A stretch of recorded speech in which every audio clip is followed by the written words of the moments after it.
Dear board, dear ladies and gentlemen, welcome to Hungary. And I pass all the warm wishes and greetings from our State of Secretary responsible for healthcare, Professor Horváth, and also from our Ministry of Human Capacities, Professor Miklós Kásler. Yes, the burden of non-communicable chronic disease, it is really high, and this Central and Eastern European region of WHO has the highest prevalence, and Hungary is really affected. We try to fight against, and our main cause of death is cardiovascular disease. Cardiovascular disease, in spite decreasing of the prevalence, unfortunately, the speed of decrease, it is not as high as in the other part of European countries, and we try to fight against. The second main cause of death is the cancer, and among the men, the lung cancer and breast cancer among women. Yeah, you can say that all these could have a kind of prevention. And we are aware that all these communicable diseases have some common cause of lifestyle. We talk about, or Dr. Szocska talk about tobacco consumption, about diet, about physical activity, but we can also add, unfortunately, the high consumption of alcohol and stress, lack of sleep, and regeneration. How to combat all this? We face a dilemma. What could be our approach, whether we involve more our healthcare workers, or we go on a public health approach and we try to fight and to have a universal approach of prevention and try to gather all the stakeholders, NGOs, academics, and all people in Hungary to really get more healthy lifestyle.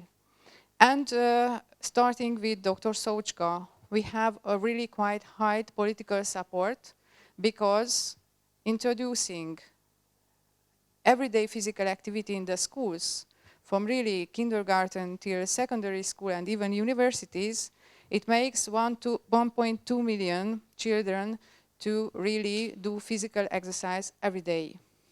And regarding diet, it was a very, very important law to really regulate and to taxate the high salt and sugar and fat content products. At the same time, we also have introduced in the catering provision of public catering in the schools a low intake of salt and sugar.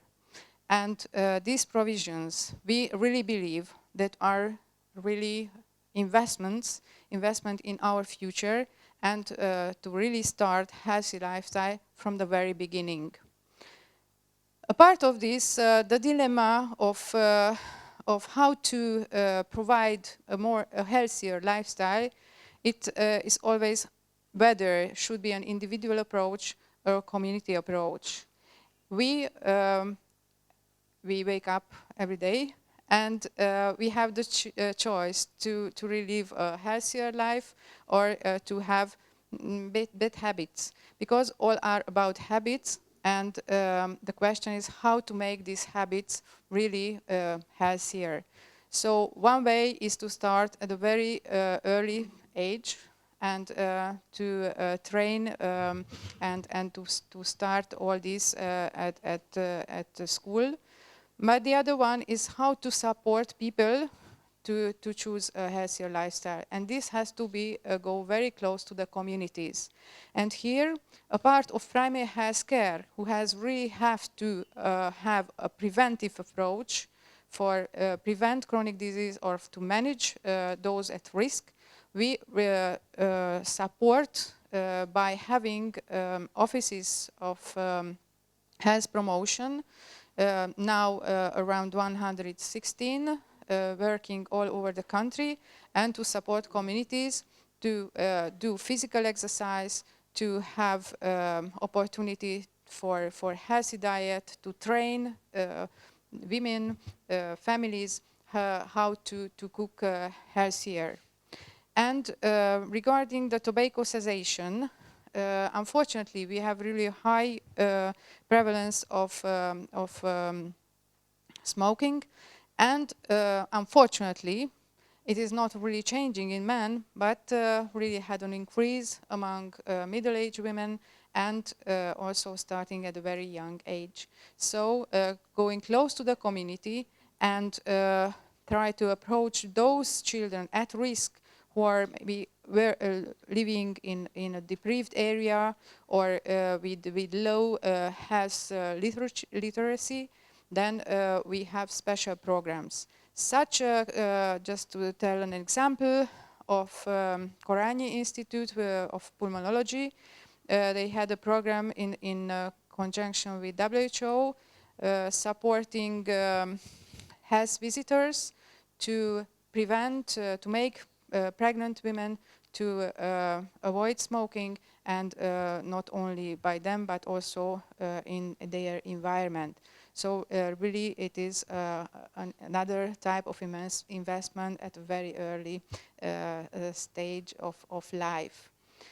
So we try to do our best in Hungary, so we are on a way, and hope that the end will be really healthier population, and hope this project and the outcomes of this project are going to be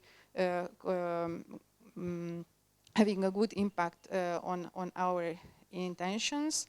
And I wish you, all who came from very far or from closer, to get closer in this meeting, to enjoy being here and to have a very fruitful conference. Thank you.